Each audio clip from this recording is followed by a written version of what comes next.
Hello, यहाँ हामी आज एन्टी मनी लन्ड्रिङ एक्ट अथवा यसलाई asset or money laundering prevention act 2064 भन्छ। यसको सेक्सन 4ले चाहिँ मनी लन्ड्रिङ भनेको के हो भनेर डिफाइन गरेको छ। अनि यो चाहिँ के न के जस्तो देखिन्छ, तर यो एकदम सजिलो छ है। फर्स्टमा हामीले के बुझ्नुपर्छ भन्दाखेरि त्यो यो सेक्सन 4मा चाहिँ ओसम्म, क्लज ओसम्म भनेको ओपी भनेको 16वटा यस्तो अफेन्सहरू दिएको छ।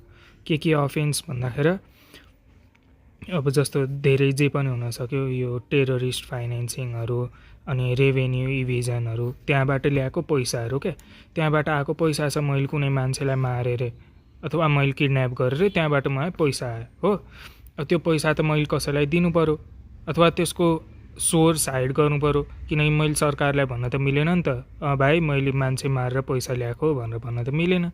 त्यो भनेर मैले के गर्छु त भन्दाखेरि त्यो पैसा लिन्छु हो। सुरुमा त यहाँ मैले मान्छे मारेँ, किडन्याप गरेँ एउटा बच्चालाई, त्यो बच्चाको बाउआमाले मलाई पैसा दिन्छन् हो।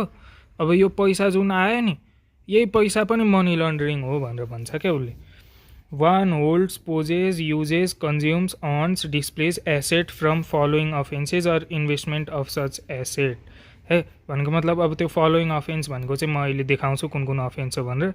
तर जे होस्, यो त्यो अफेन्सहरू जस्तो अहिलेको लागि इक्जाम्पल के छ त हाम्रो भन्दाखेरि यही हो, बच्चा मारेर अथवा बच्चालाई किडन्याप गरेर जुन पैसा आयो, यहाँबाट जुन पैसा आयो नि होइन, त्यसलाई मैले होल्ड पनि गर्नु भएन, पोजेस पनि गर्नु, युज पनि गर्नु भएन, कन्ज्युम पनि गर्नु भएन। यो जे गरे पनि यसलाई मनी लन्डरिङको अफेन्सै मानिन्छ है।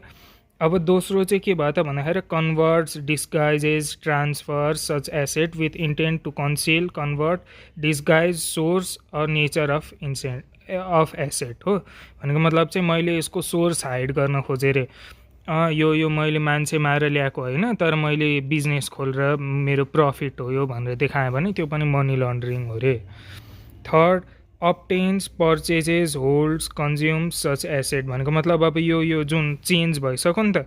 सुरुमा मैले मान्छे मारेर ल्याएको पैसा थियो, अब त्यो मान्छे मारेको पैसा होइन, अब यो बिजनेसबाट आएको पैसा हो भने नि हो, त्यो जुन पैसा भयो त्यो युज गऱ्यो भने पनि त्यो मनी लन्ड्रिङकै क्राइम हो रे, त्यसकै अफेन्स हो रे।